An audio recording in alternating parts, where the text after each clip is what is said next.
कांग्रेस के सत्याग्रह पर विधायक रामेश्वर शर्मा का बयान सामने आया है। उन्होंने कांग्रेस से कई सवाल पूछे। उन्होंने कहा कि मैं जो पूछ रहा हूं, क्या कांग्रेस उसका जवाब देगी? क्या कांग्रेस माफी मांगेगी कि जवाहरलाल नेहरू ने एक बार नहीं बल्कि 2 बार लोकसभा चुनाव बाबा साहब अम्बेडकर को हराया? कांग्रेस इस बात का जवाब दे कि बाबा साहब की मृत्यु के बाद उनको दिल्ली में राजघाट पर क्यों नहीं जलाया गया? कांग्रेस इस बात का जवाब दे कि बाबा साहब के संविधान को इंदिरा गांधी ने आज ही के दिन 1975 में बंदी बनाया था और पूरे देश में आपातकाल लगाया था। इसके अलावा अन्य मुद्दों पर भी उन्होंने कांग्रेस को घेरा। तो उसके पीछे आरएसएस से जुड़े कुछ वकील हैं जिन्होंने ये विरोध शुरू कर दिया था कि बाबा साहब की प्रतिमा नहीं लगनी चाहिए। मैं जो पूछ रहा हूं, क्या कांग्रेस उसका जवाब देगी?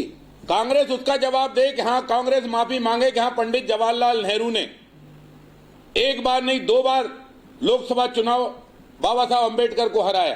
कांग्रेस इस बात का जवाब दे कि बाबा साहब की मृत्यु के बाद उनको दिल्ली में राजघाट पर क्यों नहीं जलाया गया। कांग्रेस इस बात का जवाब दे। कांग्रेस इस बात का जवाब दे कि बाबा साहब के संविधान को श्रीमती इंदिरा गांधी ने आज ही के दिन 1925 में बंदी बनाया था कि नहीं बनाया था? पूरे देश में आपातकाल लगाया था कि नहीं लगाया था?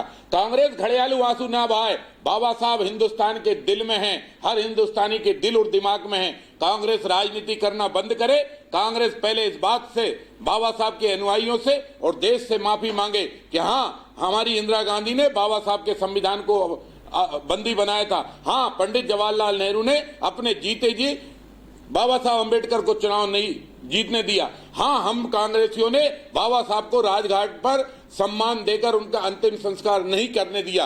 कांग्रेस इस बात के लिए माफी मांगे। भारतीय जनता पार्टी और श्रीमान नरेंद्र मोदी जी के नेतृत्व वाली सरकार पूरे देश में, पूरे विश्व में जहां जहां भी है, बाबा साहब का सम्मान करती है।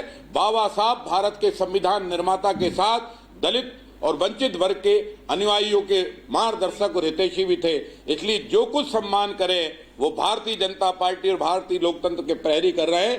कांग्रेस ने एक बार नहीं 75 बार बाबा साहब का संविधान बदलकर अपमान किया। भाई साहब, आपने अभी कुछ दिन पहले गौशाला का उद्घाटन किया था। मुस्लिम समाज के लोग अभी उस पर कल बात करेंगे।